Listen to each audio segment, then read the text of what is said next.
Hola, ¿cómo andan? Bueno, acá un pequeño resumen de lo que estuvimos viendo en filosofía en el primer cuatrimestre. Una revisión, sí, para que podamos arrancar el segundo cuatrimestre con todas las herramientas. Filosofía. Hacerme todas las preguntas del mundo, dudar de todo. ¿Sí? El primer trabajo trabajamos un poco con eso, que es un filósofo, ¿no? El filósofo va a cuestionarlo todo, va a dudar de todo, ¿sí? Va a opacar el panorama, ¿no? como la comparación esta de Sócrates, ¿no? Con el pez torpedo. Y podemos ir a una de las frases que seguramente yo en la primera clase, que los tuve presencial a todos, trabajamos, que es la frase de Sócrates, ¿no? El primer filósofo occidental de la antigüedad, que planteaba: solo sé que no sé nada, ¿no? Y esa es la gran duda, o sea, dudo de todo, hasta de mi conocimiento, de lo único que puedo ser consciente y puedo decir algo es sobre mi ignorancia, de que soy ignorante de casi todas las cosas. Pero bueno, esta predisposición, esto genera una predisposición, ¿no? A saber cada vez más, y esa es la característica también de la filosofía del filósofo, esta predisposición o este deseo de conocer cada vez más. Puedo desear aquello que no tengo, ¿no? Entonces por eso esta actitud básica del filósofo de decir, bueno, solo sé que no sé nada, ¿no? Bien socrático. Bien, esto para empezar, ¿no? Fue una primera parte.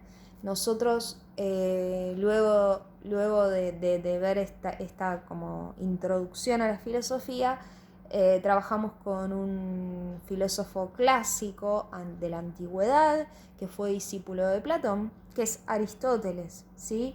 Y trabajamos sobre todo con el concepto de el ser humano como animal racional y el ser humano como animal político, ¿sí?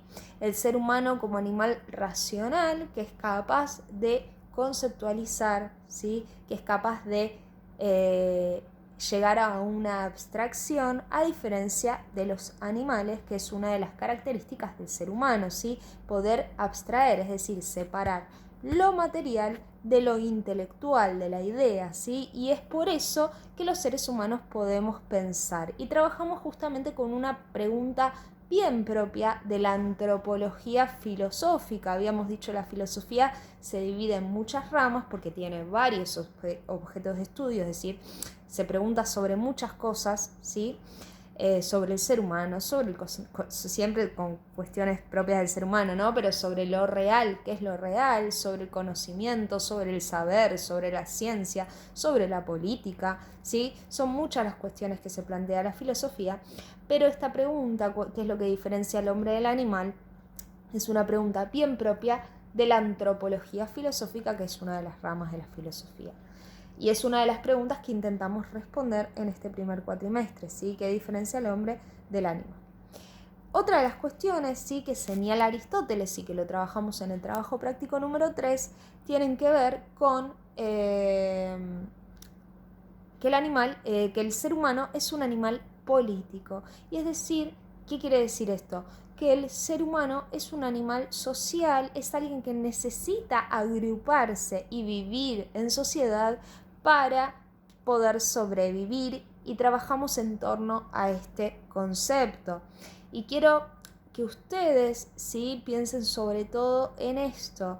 ¿Es posible, ¿sí?, en estas preguntitas filosóficas, es posible que el ser humano sobreviva solo? Es decir, ¿se imaginan un ser humano viviendo en soledad sin agruparse con otros? ¿Es posible? ¿Sí? ¿Es posible que un niño que recién nace viva solo en un bosque, como ahí, ¿no?, en filmografía o en bibliografía, en literatura fantástica, casos, ¿no?, no sé, El niño de la selva, ¿no?, el libro de la selva, que bueno, cuenta la historia de Mowgli.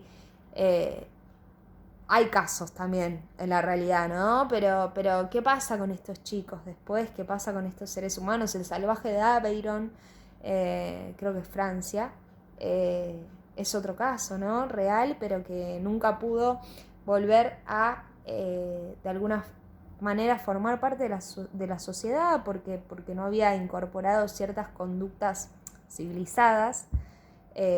Pero bueno, son cuestiones para pensar y repensar desde la filosofía y que la idea es que sigamos pensando en el segundo cuatrimestre. Así que bueno, esto tuvo como intención ser una especie de resumen de lo que estuvimos viendo. Les mando un beso.